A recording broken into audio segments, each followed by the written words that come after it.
going on, YouTube? This is B.Trades. We're back here again. We're on a different setup today. Give me 1 second. Shift R. Bet that. My cousin was kind enough to let me borrow his computer.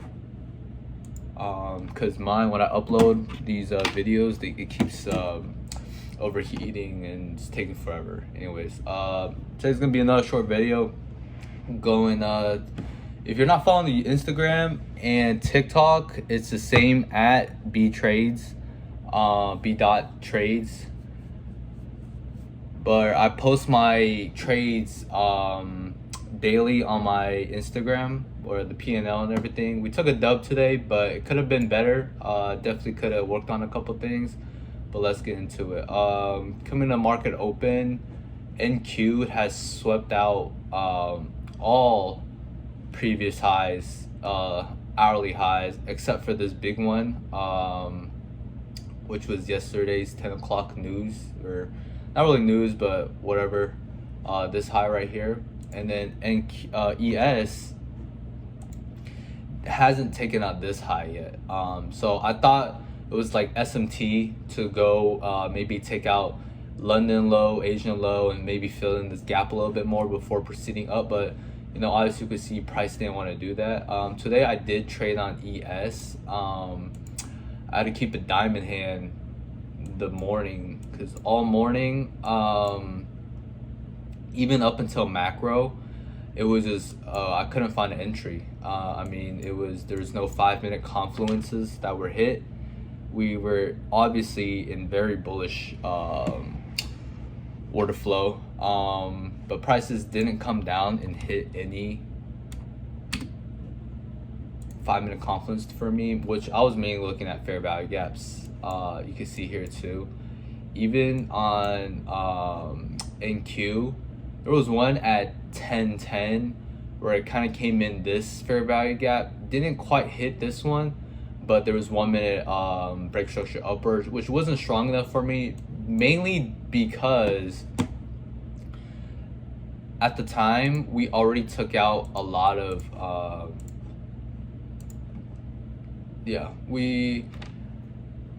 we're coming into this order block, 5-minute order block right here, and also we took out a lot of high time from liquidity already.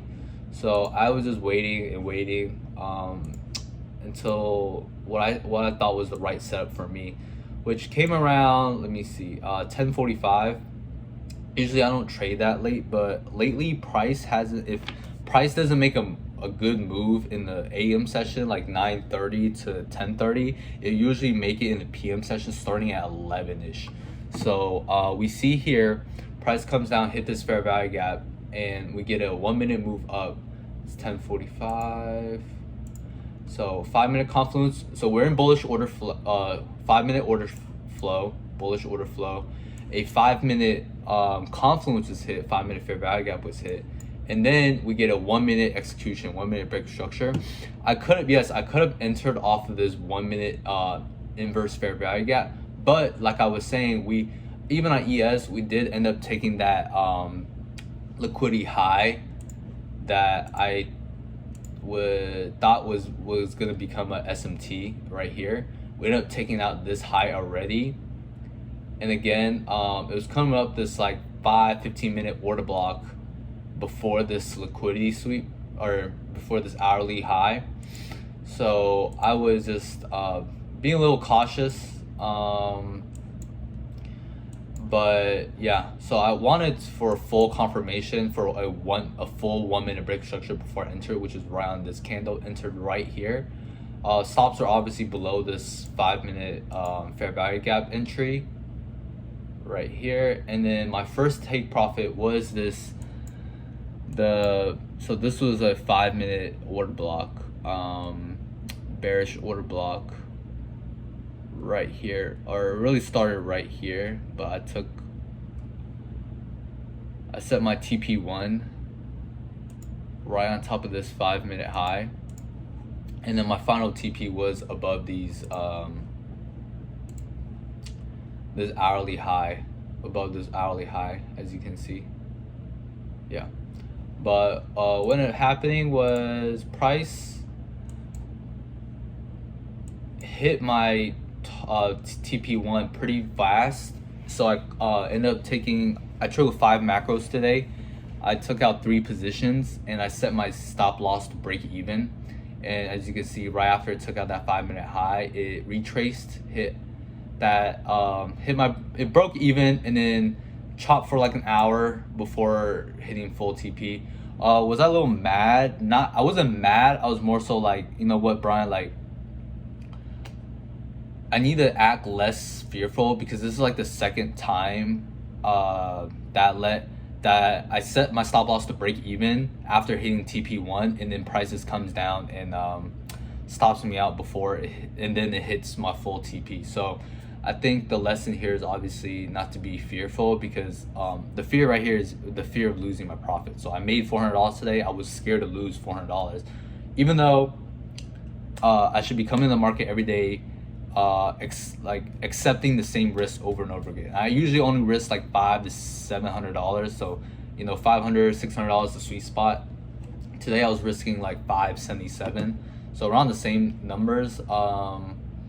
But yeah, I just was just scared that I was gonna lose my profits. Even though if price came down and hit my entire stop loss, I would still be up $100 for the entire day. But I was just scared of losing $400. I guess it's partly because I wanted to make back what I lost yesterday too. So that was obviously a big no-no. But moving forward, I'm just gonna accept the risk, and no matter what, just if price hits my stop loss, then so be it. Like, I mean, I came in today expecting to risk that much anyways, but I am happy that I did a couple things well, which was not entering out of FOMO, especially in this area, and like actually letting it play out, letting a trade play out as far as like taking TP1 goes. But yeah, that's pretty much it for today. So yeah, on the account we're up $1,000 total. It's about $200 an account, as you can see. Yeah, and yeah, we pretty much made back yesterday's loss with the profits from the first day. So we got 4 trading days left. 2 days of $200 or more. So I could be eligible for a payout by the end of this month. Am I gonna bank on it? Am I gonna force trades to make sure I get a payout this month? No. Honestly, I would be okay taking a $0 payout this month, because I know that I'm really setting myself up really good for May. So if I make it's fine. Like, that's what day trading's about. I wasn't disciplined this month, or not as much as I should have been, and that's why I haven't taken a payout yet. I definitely could have with the. I mean, I know you guys are following the journey. If I just never blew my accounts, or I just took my losses as they were, I definitely would have probably made like $10,000 or $15,000 already, just from payouts. But it is what it is. It is my mistake. But yeah, moving forward, we're definitely gonna correct those. But yeah, I'll see you guys on the next one. Thank you for watching.